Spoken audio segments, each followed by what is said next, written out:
Welcome to this week's Turo Tasting Reds. I've got two fantastic wines from Portugal.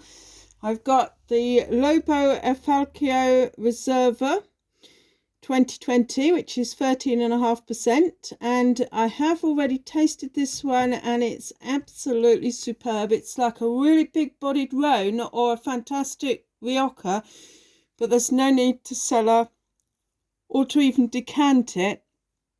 It's showing absolutely beautiful, well-balanced notes in the glass immediately.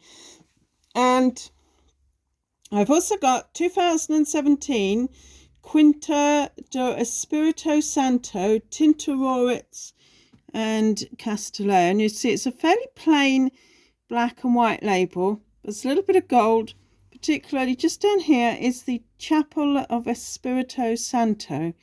So this is the vineyards, and significant producer and exporter of Portuguese wines for many years. Our estate 45 kilometres north of Lisbon, sustainable viticulture, and there's cooling coastal breezes, long sunshine hours, a pure intense fruit quality. It's Tinta, Roriz and Castelão, grown in the shadow of the chapel. And thanks to the outstanding quality of the vineyard, we produce delicious fruit-filled wine, bright black cherry, red fruit aromas and flavours, and subtle notes of fig and raisins, with 6 months in American and Portuguese oak barriques. And you're going to enjoy coffee, chocolate, and a vibrant fruit character balanced by a structured, velvet-like palate. Complex wine, long, smooth, characterful finish, served with, say, beef, duck, stews, and rich game. And this one is an amazing 15%. And this one was 13.5%. So let's open the Espirito and see how the extra 3 years in the bottle, with a little bit more alcoholic depth, are going to weigh in here. I think these two wines are going to be a very, very good match for one another. So we're both Portuguese. Got a 3-year-old one and a 6-year-old one. I must say the 3-year-old is showing absolutely perfect now. It's one of the best wines I've tasted in 2023. It's absolutely brilliant if you want one of those really deep structured wines, but you just haven't got the time to pop it in your cellar, and you want something for a magnificent stew or lamb or venison, or, maybe something vegetarian with friends, say. So I'll just give you some notes on this one.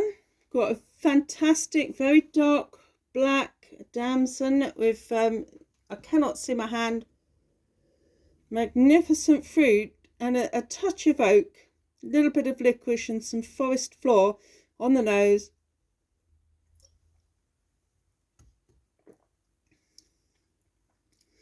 That is absolutely mouth-filling perfection. The tannins are perfectly matched in there, and beautiful long finish. Perfect winter one. I defy you to find something more perfect than this, and this is £20. Absolutely beautiful. Not quite sure what this one's retailing at now. I probably paid around about £12, say 4 years ago. So again, a fantastic black currant. Looks, can't see my hand through the glass. Whoa, very, very interlayered, complex nose coming here. There's quite a lot of charcoal, barbecue, curry chicken wings, some definite sort of autumnal forest notes. Kind of dark cherry and burnt cauliflower.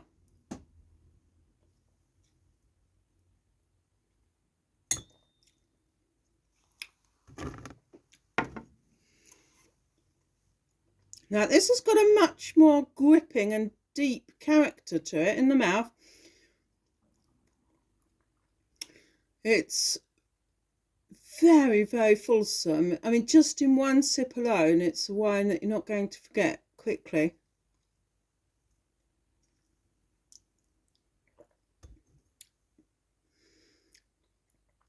I think you can definitely tell there's a lot more alcoholic content in this one.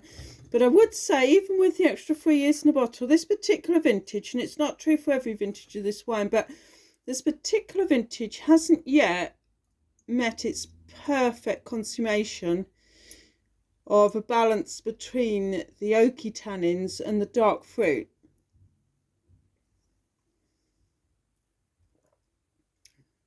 It's a very, very beautiful wine. I wouldn't call it a perfect wine. This one I would definitely call a perfect wine. It's the most perfect, well balanced of, you know, oaky tannins with herbs,